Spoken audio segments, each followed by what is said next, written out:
I expected to spin a little bit faster than that.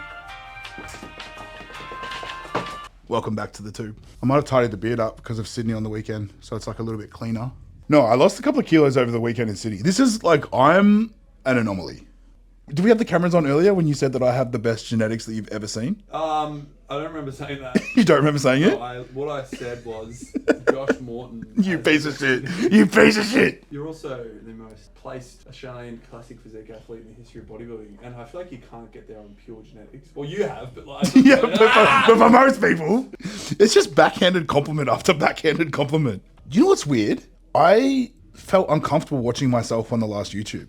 I felt really uncomfortable because normally I never watch the YouTube straight away. So I normally don't watch it until like Sunday night or like Monday morning. Yeah. Unless someone like mentions something specific about the YouTube and I'm like, oh shit, I should probably watch that. Yeah. And I went to watch it. I must have watched it Sunday night when I got home from Sydney. And I was like, I feel uncomfortable watching myself. What, at the start? Or? Yeah, I don't know. I just felt really uncomfortable. Yeah. Some coaching stuff, maybe. I don't know. I just felt uncomfortable watching myself. And then I was like, yeah. So I just skipped through to watching me deadlift 260 for reps. And then I just turned it off.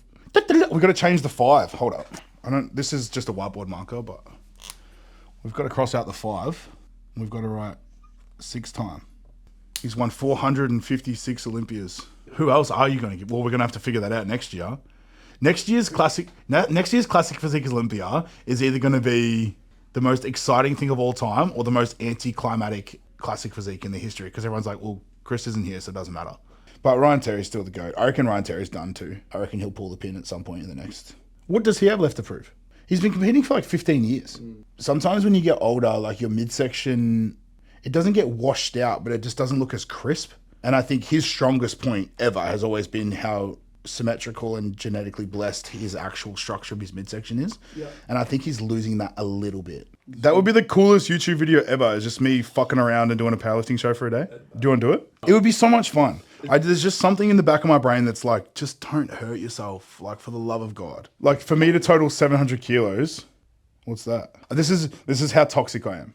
If I was going to do a powerlifting, I'd raw dog everything. No sleeves, no wrist wraps, no sleep, no sleeves, no nothing. So if I'm being like ultra realistic in like what I could do super easily, I could comfortably, and this is not me being like a dick about it, I could comfortably bench 170 with an easy pause for reps, no problems. And then I could easily deadlift like 280, squat 260 just for shits and gigs. That's a 710 total. I'm trying to today. Okay. Oh. Whole mood just changed. What's wrong? I wasn't mentally prepared to train legs. That's usually when the best time to train legs is. Like, what made you go, I could do anything? I want to do bodybuilding.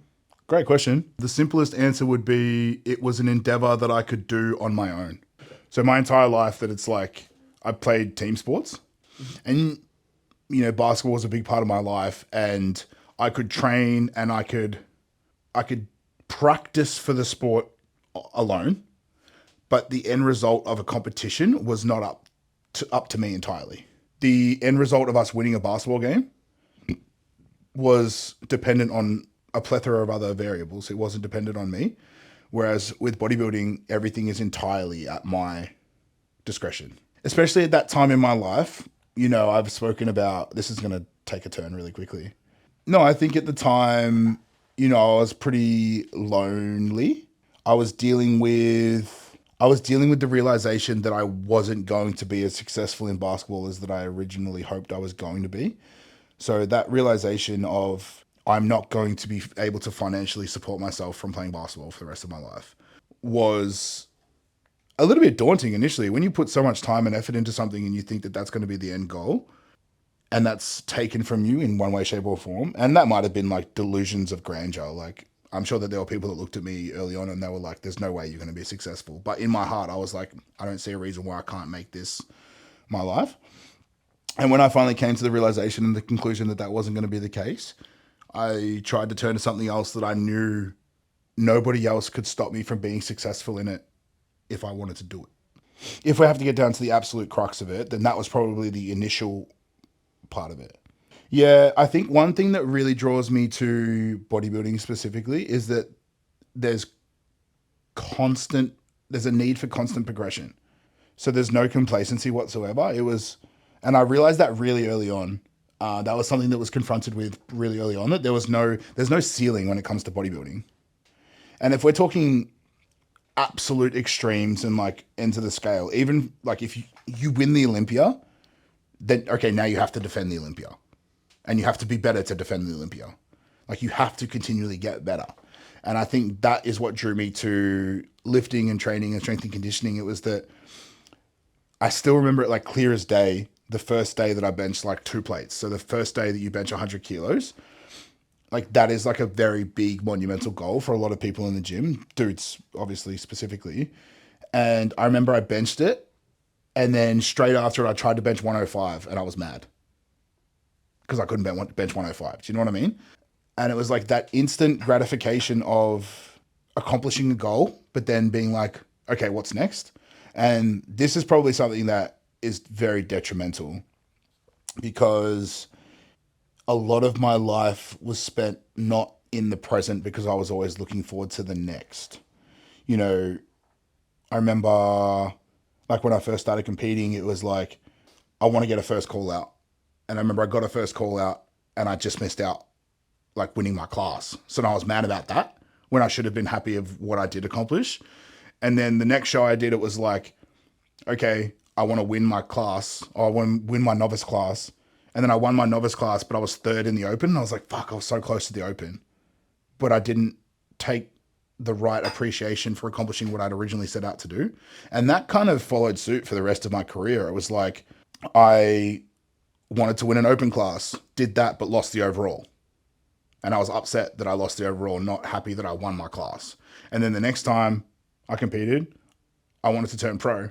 And I turned pro, and that was happiness for a day. And then it was like, okay, what am I doing after this? Was it that quick? That quick. Jeez. It was like, and then, I mean, we spoke about it in New York. We wanted a second call out, and I was going to be fucking ecstatic with a second call out. And we made the second call out, and I was like, damn, I could have been better. Yeah, I guess. And like, this is not an intentional thing, because I've been a lot better, especially in the last 12 months, in being present in the now. Are we going to train legs? All right. Yeah, let's do it. Okay, let's go. Obviously, you have to qualify for the Olympia, but do you think you have to pay to compete in it like you do with every comp? That's actually a great question. Do they have rego fees? The answer is no, they don't. Did you know if you qualify for the Olympia, they pay for your flights and accommodation? Flights? I'm almost certain. Oh, shit. I'm almost certain. Because I was talking to someone about the overheads of what the Olympia, because they sold so many of the live stream that they upped the prize money to 600 grand, which is like a big fuck you to Arnold, obviously, because Arnold upped the Arnold prize money to 500,000 or whatever it is. So the Olympia was like, you know what? 600,000. And then they gave 250 to the second place guy. And then they were like, oh, how much money does the Olympia make? Blah, blah, blah. And I was like, they must make a lot, because every athlete that qualifies for the Olympia gets their flights and accommodation paid for to ensure that they can compete. What are you talking about?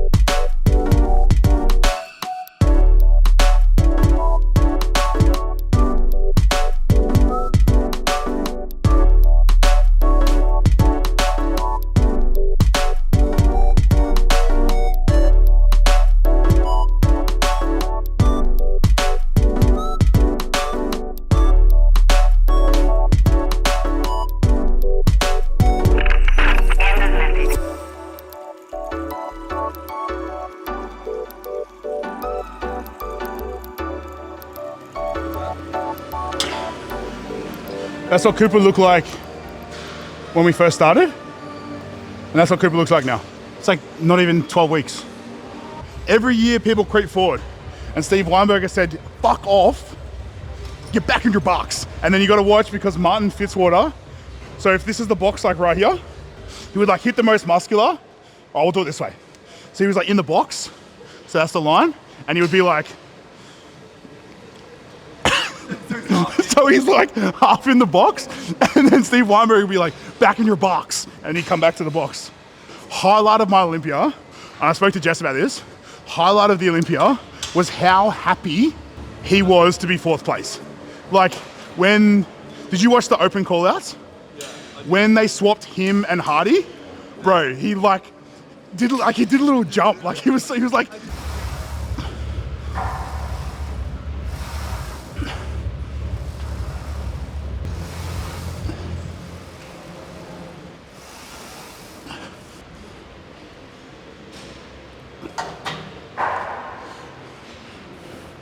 not bad for 14 kilos above classic weight. So my lat inserts, like when I hit a lat spread, like my left side of my lat like inserts higher and is shorter, whereas my right side like comes down a little bit further. It was pretty interesting, yeah. It was pretty noticeable to me. I'll have to show you the photo and see if you can notice it. I obviously hyperfixate over my fucking progress photos like nobody else ever would. But I wonder if it's like noticeable to someone that's not actually looking for it. Yeah, it was quite visible yesterday. So I don't know what that means. I don't know if it's like something needs to be like unlocked or... Creative alignment. Yeah. Like I don't think it's like a musculature imbalance. Like everyone has asymmetry at some point. Like everyone's quad insertions are going to be different left to right. Like I know my right quad is bigger than my left quad. My right bicep is bigger than my left bicep. But my right lat is bigger than my left lat. It's on a tripod. I don't know, I found it. I found it, it's mine now by possession. Someone left it here at the gym and I claimed it as my own. So if someone watches, yeah, I swear to God. I handed it into lost property and no one claimed it, so they gave it back to me. If you watch my YouTube and this is your tripod, leave a comment below and you can have it back. Nick Hanna. We love Nick Hanna.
My socks were uneven and it really bothered me the entire time. What are the chances? What are the chances? I think that was mine. No, I didn't know whose it was. I found it in the corner and then like there was no one in the gym. It was like the gym was dead and I was like, someone's clearly left this here.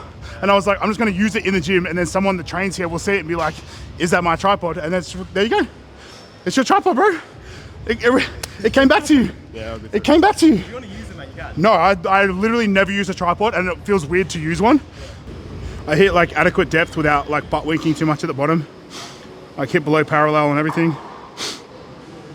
220 for 8 with like solid eccentric form. You can just see, bless you. I start to like good morning the last rep a little bit. Kind of round my back a little bit, but that's good. That's good. What a lot of people tend to do is they'll throw their shoulders like right back to the top and then their hips will come off at the bottom when they pendulum.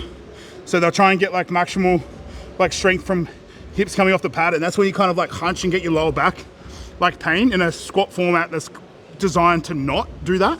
So if you put your lower back against the back pad, bring your shoulders forward and brace through your lower back rather than bracing through your upper back, you'll find that your tension through your hip space is so much better because my lower back's pushed up against this pad and I'm leaning forward with my upper back. So I'm able to come down, push through my forefoot and push my hips and lower back into the pad. You're not trying to stand up. It's a pendulum. You want to push back, not up.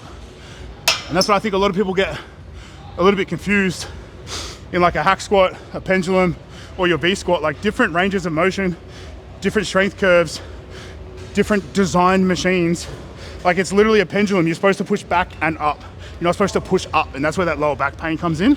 So thinking about pushing your hips and your lower back into the bottom of the pad and pushing back into the pad, much better quad stimulus, in my opinion.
So kind of like what we did, so just stay in it, stay in it, stay in it.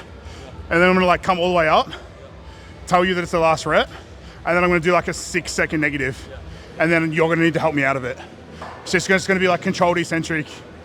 So I'm just gonna pump, pump, pump, pump, pump, and then like all of the concentric on the way down. So what I wanna do is like almost, 2 lots of 4. So like 4, 4, or 4, 2, 2, pause, like 6-second eccentric. That's kind of where I'm at. Yep. I need fucking quads.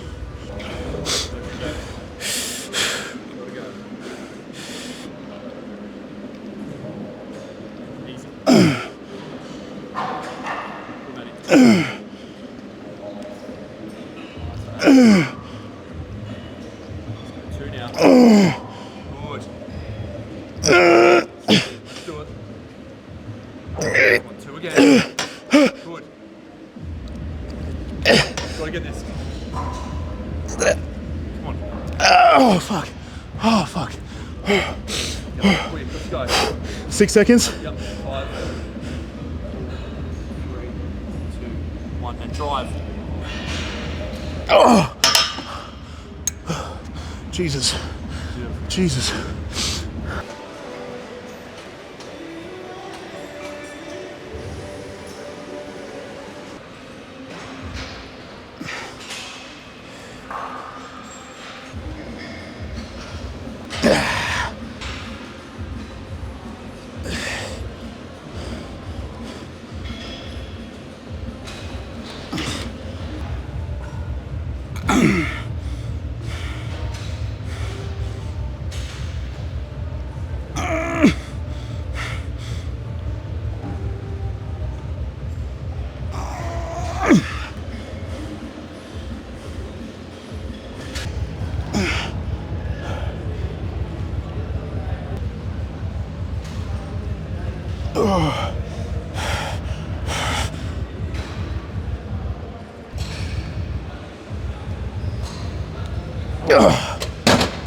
Looks like he's got like his quads on another quad. Yeah. Come on, 2 more.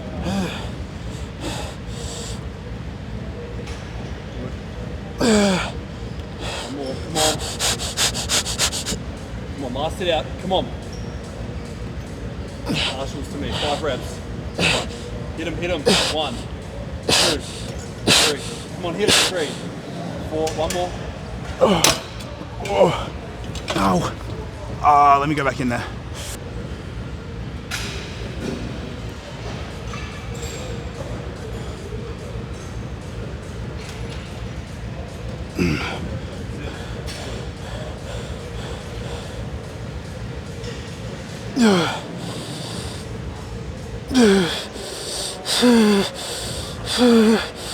Oh.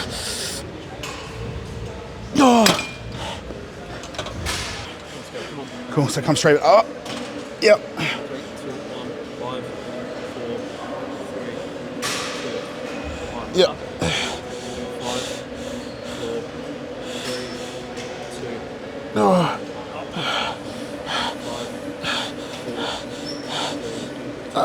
Come on, 2 more. 2 more. 5, 4, 3, 2. 5, 4, 3. Come on. 2, 1, and. Oh, fuck. Hello, darkness, my old friend. Not bad for someone that was going to train arms today. I was going to train arms. That was good. They're full now. Fucking hell. Not bad. All right. Why do I feel and look like I'm 2 weeks out and you look perfectly fine? I'm living the dream. He's- Life's on the up, my friend. He's living the dream. He's living the dream. That's it. That's a quad session done and dusted. Olympia weekend done. I've got 2 more weekends of travel left, and I get to lock in until Christmas and be a fucking professional bodybuilder. That's the drill. Wrap it up, go back to the office, do some work, and then that's it. Like, comment, subscribe. See you in the next one.